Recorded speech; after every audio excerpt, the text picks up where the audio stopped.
Hi everyone, welcome back to another video in the Web Security Academy series. In today's video, we'll be covering lab number 6 in the DOM-based vulnerabilities module titled Exploiting DOM Clobbering to Enable XSS.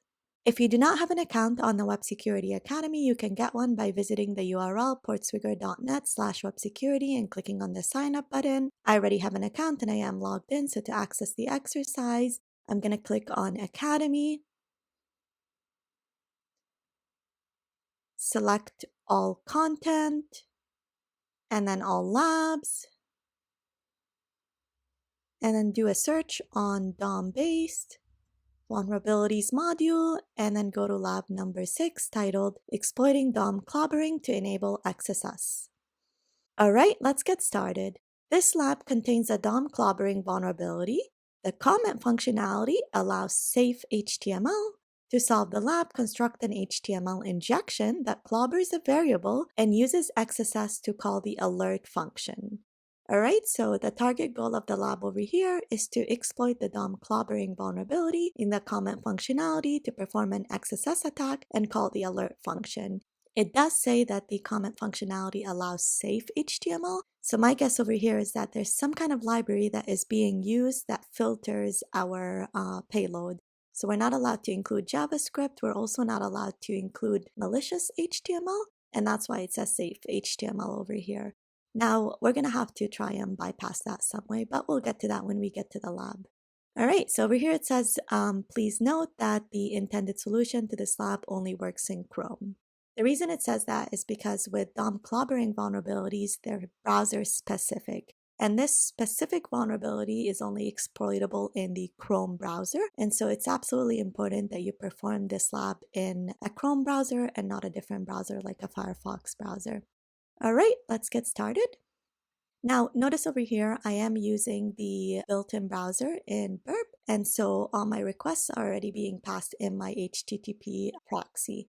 Now, this is a DOM-based vulnerability, and so we're likely not going to use Burp for this lab. We're just going to use the developer tools to perform this functionality. But this is the built-in browser in Burp, and so by default, we're using Chrome. If you're not using the built-in browser, make sure that you use a Chrome browser to be able to exploit this vulnerability. Alright, so we've learned about DOM clobbering in the theory video, but just to refresh your memory, DOM clobbering is a technique where you inject HTML into a page to manipulate the DOM and change the behavior or JavaScript on the page. Now, this type of technique is really useful in cases where XSS is not possible. And we did see in the description over here, it says that it only allows safe HTML. And so we're likely not going to be able to perform your typical XSS vulnerability. And so we're going to have to perform a DOM clobbering attack in order to perform an XSS attack. Of course, for DOM clobbering to be possible, you need to have control of certain HTML attributes or elements. And so let's look at the functionality of the application and see if that's the case. Alright, so it looks like your typical blogging application. You've got a ton of blogs and you're able to see each blog by clicking on View Post. Now when you go down over here, you could see the blog and users are allowed to comment on the blog. Now, the first thing that you need to do when you see a functionality in the application where your input gets reflected back into the application, like this comment field here and also the name field, possibly the email field and the website field, those need to be tested for cross-site scripting vulnerabilities. And what's interesting over here is this tells me that HTML is allowed in the comment field. So they do allow certain HTML markup in the comment field so that maybe you could perform certain functionality in your comment and make it look a different way. However, it only says HTML and it does not necessarily say JavaScript. So the first thing that I'm going to do is test to see if it allows JavaScript, because if it does, then our job is really easy and we should be able to exploit this vulnerability using this typical payload over here.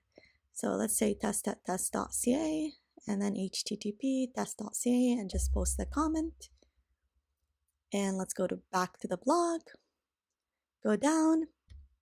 So we've got the name field over here, the date field over here, the avatar. However, my comment is not written on the page. So let's right click, click on inspect, and see what's happening over here. So it's in this div element over here. Let's see if I can make this bigger. And I can. Okay. So if we look at this div element over here, you could see it's got the user comments, and then each individual comment is possibly over here. No. So add comment. And no, that's just the area where it allows you to add comments. Let's view this one over here, and here we go. All right, so we've got a section, and for each section, it adds a comment of the user. So over here, we've got 1, 2, and 3 comments, and so you've got 3 sections over here. If you look at the last one, that's the one that I just posted. So there's a P element, you've got the author, you've got the website, which I just included as http test.ca, and then you've got a div element, you've got my avatar, and that is it. So the comment is not getting posted, which means that there is something in the application that is stripping out my comment because it's detecting that it's malicious. Now this does say that HTML is allowed, so what I'm going to do is I'm just going to add a paragraph element and say hello, and close off the paragraph element, say test, and then test.ca. And then again, http test.ca and post comment. Go back to the blog and see if my comment got posted. And it did. So HTML is allowed. However, when we added a malicious payload, which was really JavaScript, it stripped it out of my input before it posted it into the application. And so if we right click on this and click on inspect, we see it right over here, whereas in the previous comment, we're not able to see the payload that I had sent.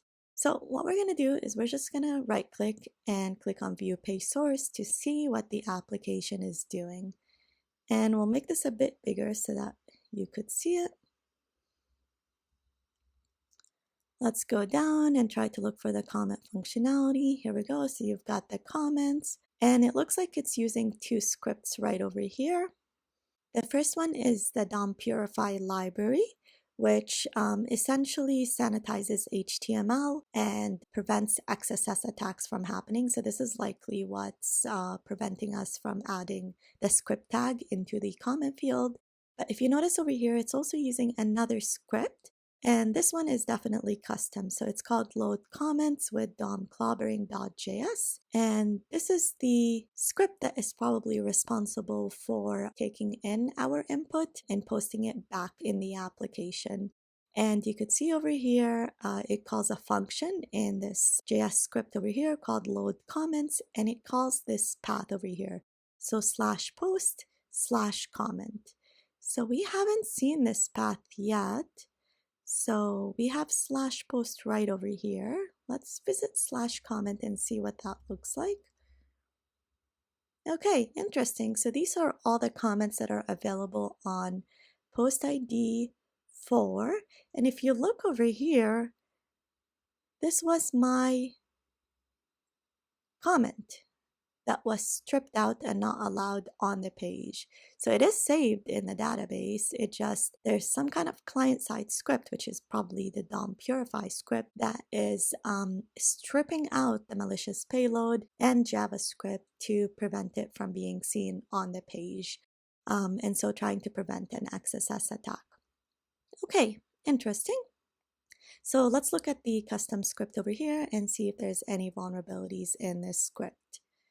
All right, so when a user submits a comment, it essentially calls the display comments function with the input of the user. And if we look at the display comments function right over here, it first creates a user comments variable, and it sets the user comments in that variable. And then it essentially loops through, I believe, maybe the comments, and then it creates a comments array that has the comments of the user.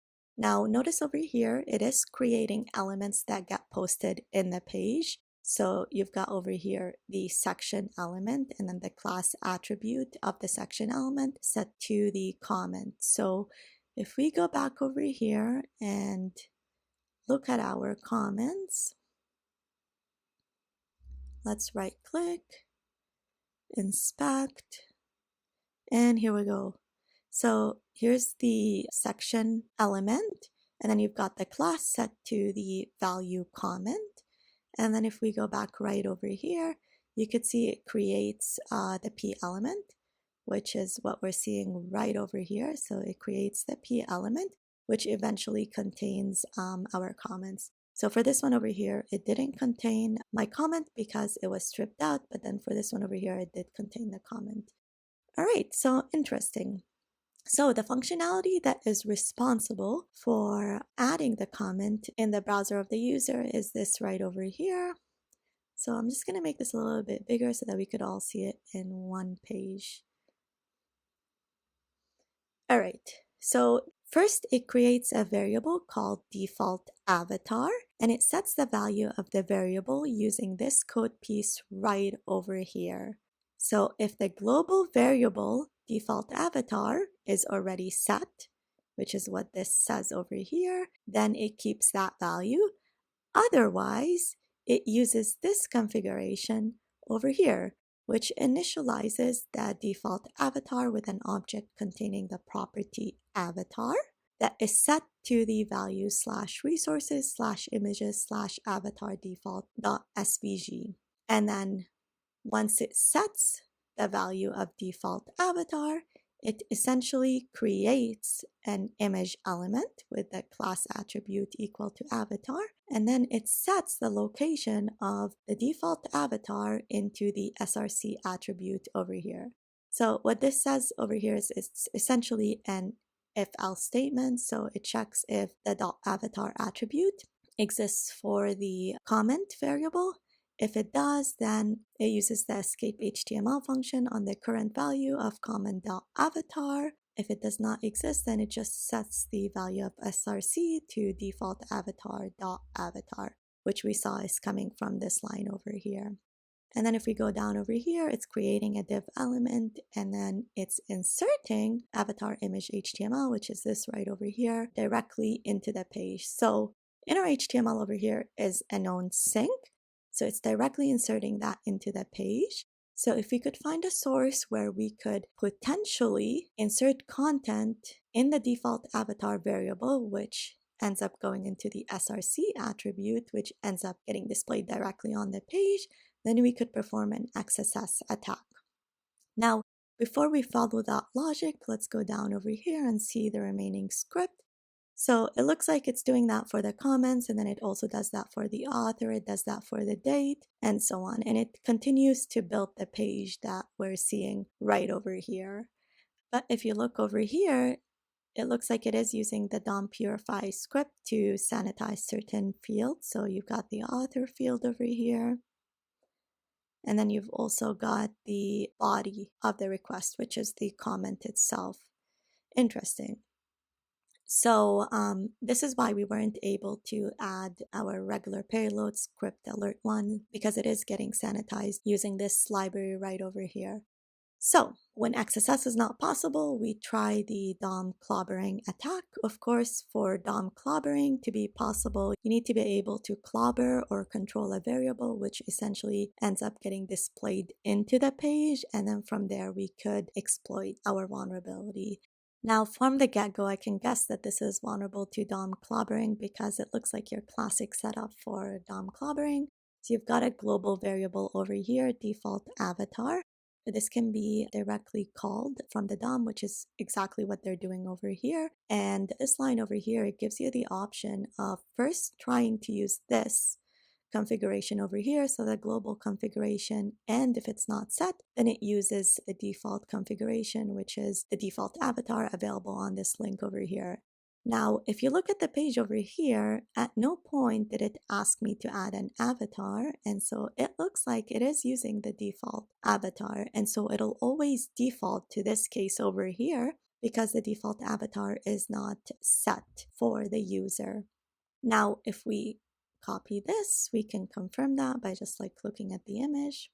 And actually, we don't need to copy it. We could just inspect and look at the link. You could see over here, the link is /resources/image and then /avatar default, which is the one that we're seeing on the page. Okay, interesting. So if we could control this variable, then we could potentially clobber it, add our own value over here, which ends up getting included in the src attribute, which ends up getting included in the page. Now, the application does allow you to add HTML, and so we're going to use the classic DOM clobbering technique that we learned about in the theory video to clobber this variable over here in order to add a malicious payload, which is just HTML, so the application should allow it to break out of the src attribute and then call the alert function. And to do that, let's make this a little bit smaller. Now, to do that, we're going to create two anchors with the same ID. And when the application tries to load the page, so they're all going to have the ID default avatar. Now, when the application tries to load the page, it'll essentially get confused, and these elements will get grouped into something called a DOM collection, and it'll pull the first value in the DOM collection, which will be my malicious value. It'll get entered into the src attribute, which ends up getting displayed on the page. Now, if this doesn't make sense, that's okay. It's not an easy lab, and it may take a few tries for us to get it right. And so what I did is I just created a test.html document. So we've got the HTML tag and the body tag. And what we're going to do is we're going to test this out on our own to see how it works. And then once we get it working, we're going to test it on the application. Since this is all client side, we should be able to see exactly how it works before we actually test it on the application. Now, the functionality that we're interested in is this one over here. So let's copy this, add a script tag because this is a script, and add it right over here. And then let's save it and we'll run our script over here. So you just have to include the path of the script over here. So it's DOM-based vulnerabilities for me, and here we go, lab 06. All right, so this is not displaying anything on the page, so this looks good. Let's right click, click on inspect. And you could see over here, I just have the elements that I've got right over here. So the first thing that I'm going to do is console.log, and I want to know what the default avatar value is equal to. So let's save it, reload this over here, and in the console right over here, it tells you that the default avatar is equal to an object that contains the property avatar, which is equal to /resources/images/avatar default.svj.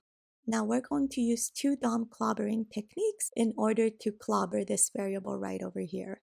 The first one is called name property access, which is essentially the fact that you could call it globally from the Windows object. And the second one is called HTML collection.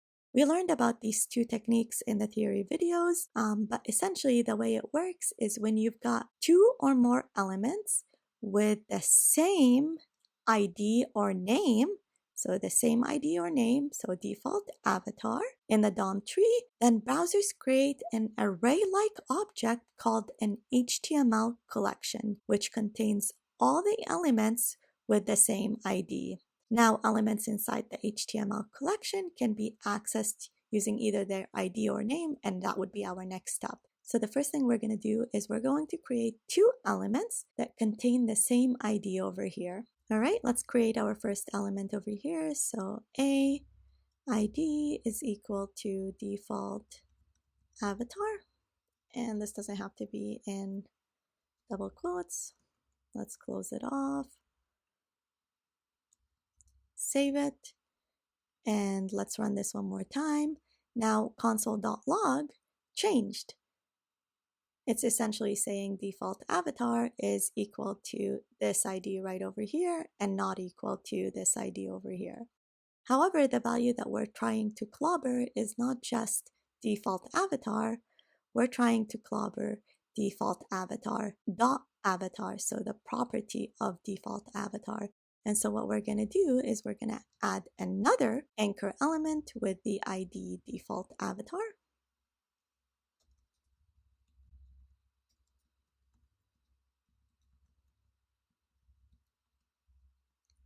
And in this case over here, we're going to say the name is equal to avatar so that we could clobber that attribute. And again, it doesn't necessarily need to be in double quotes. So let's click on this again, and here we go. We've essentially entered an HTML collection, which is what is going to allow us to perform our DOM clobbering attack. So if you look over here, we've clobbered this value, and now we've added our own value to it over here by using two anchor elements that contain the same ID, and the second one contains the name of the property that we're trying to clobber. All right, this is a good sign. Let's go back to our application. Next, we have this over here. So let's copy it, put it in here. Let's make this a little bit bigger so that you could see the entire thing. So this is our first line over here, which we've already successfully clobbered the avatar attribute. Now the next line over here is when it enters our value into the image tag over here. So the src attribute of the image tag. Over here, it takes the value from comment.avatar, and we don't currently have that in our test script. So I'm just going to remove it because it's not very useful for the functionality to show that it's actually working. And so here we go. All I care about is to see exactly what this looks like over here. So let's do console.log and say avatar image HTML. So I want to see what gets included in the src attribute when it calls default.avatar. Is it going to include this over here, or is it going to include the variable that I just clobbered? So let's go back over here, reload it, and interesting. So it says image class avatar and the src attribute is equal to nothing. And I'll explain that in a bit. But just so that this is absolutely clear, I'm going to comment this out and show you what it looks like without that. So hit enter, and here we go. You could see the src attribute is equal to resources images / avatar default.svg. Now, the reason it was equal to nothing when this wasn't commented out is because the src attribute gets taken from the href attribute, and we don't have an href attribute in our anchor element. And so if we add it,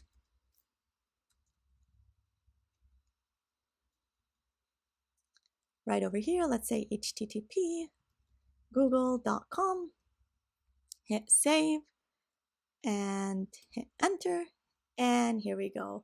We were able to successfully clobber the default avatar.avatar property and include our own link right over here. Now, in a real world scenario, what you would do is you would include a link to a malicious JavaScript file that is hosted on your own website. And then when it calls this link, it'll essentially run on this vulnerable application right over here. And then it could perform anything that you want. So if the script is there as a keylogger, then it will log all the keystrokes that the user is performing. The script could also be a fake login page. Since it is being displayed in the application, it's being displayed from the domain of the application. The user is going to trust it and think that they need to log in again. And so they will put in their username and password. But to complete this lab, we don't need to include a malicious JavaScript. All we need to do is call the alert function. And that's exactly what we're going to do. So we did see over here that anything we enter in here gets added right over here. And so I'm just going to work from over here and develop my script. So the first thing that I'm going to do, because my value is going to get entered in here, the first thing that I'm going to do is close off the double quotes. So close off the src attribute and then say on error alert. Let's say 1. And then I still have this double quote that doesn't close off anything. So I'm just going to create a new variable called x. and say equal to, and then an extra double quote so that it closes off this double quote right over here. And that's essentially what I'm going to include right in here. Now, when I run this, it should get included in the SRC attribute. And when it does get included in the SRC attribute, it should cause an alert to pop up on the page. All right, let's just confirm that this is working. The way we could do that is just by copying this, and I'm just going to include it over here since this is just HTML right now. And let's just comment out this entire thing over here.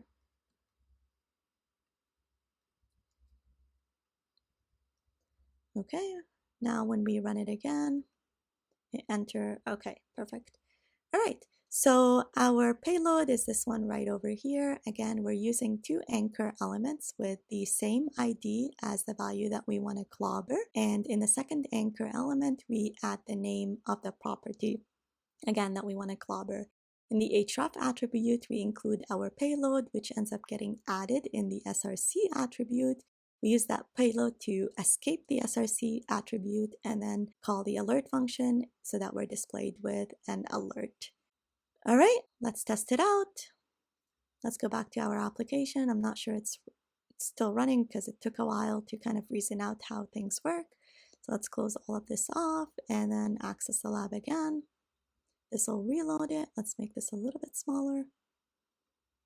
Let's go down, view post. Go down, add our payload right over here.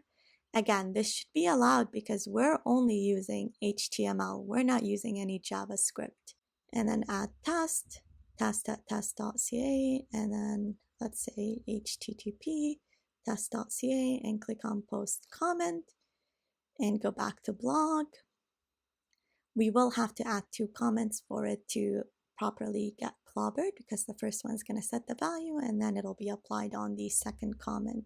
So let's say test, and then test at test.ca, and then http test.ca and click on post comment.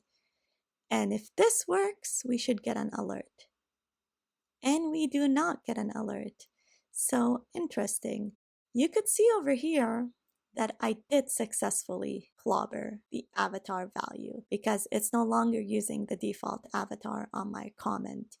But I'm not getting an alert. So let's right click and inspect to see why.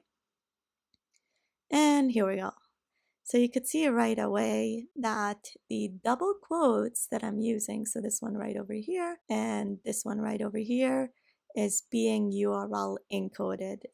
Now, an interesting hack is that the DOM Purify library does allow you to use something called the CID protocol, which does not URL encode double quotes. And so you could use that to inject an HTML encoded double quote that will be decoded at runtime, and so it doesn't end up getting encoded in the application, which will allow the alert function to pop up.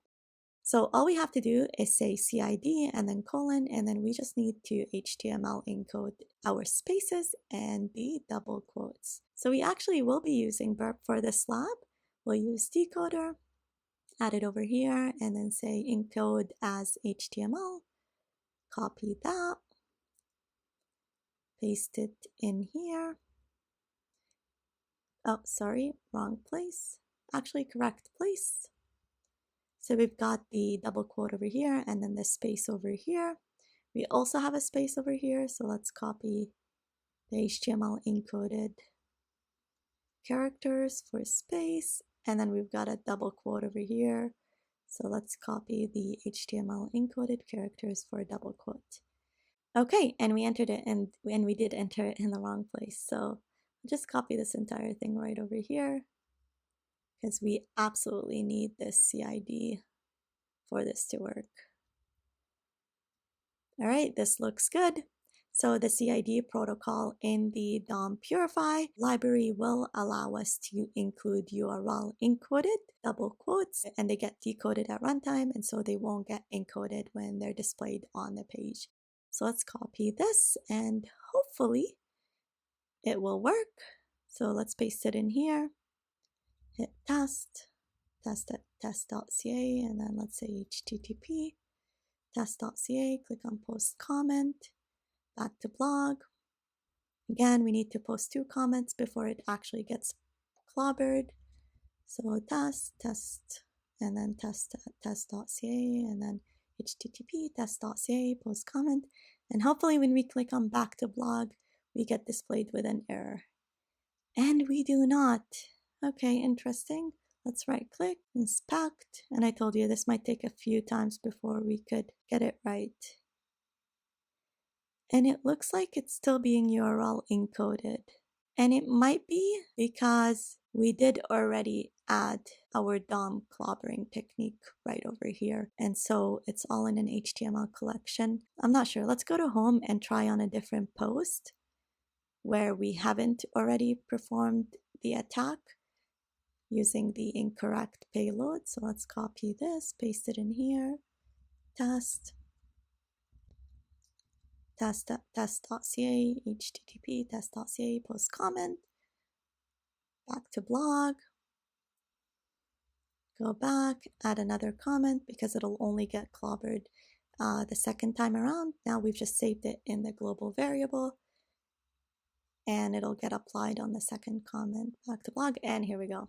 We get displayed with an alert that contains 1. And so our payload definitely worked. The reason it didn't work on the previous post is because we had already clobbered it with the value that didn't work, so without using the CID protocol. And so it wasn't working. We had to work on a fresh post for it to actually function properly and include the correct payload. Alright, so we successfully completed the lab by exploiting the DOM clobbering vulnerability in order to execute our malicious payload. In the next lab, we'll look at another case of DOM clobbering.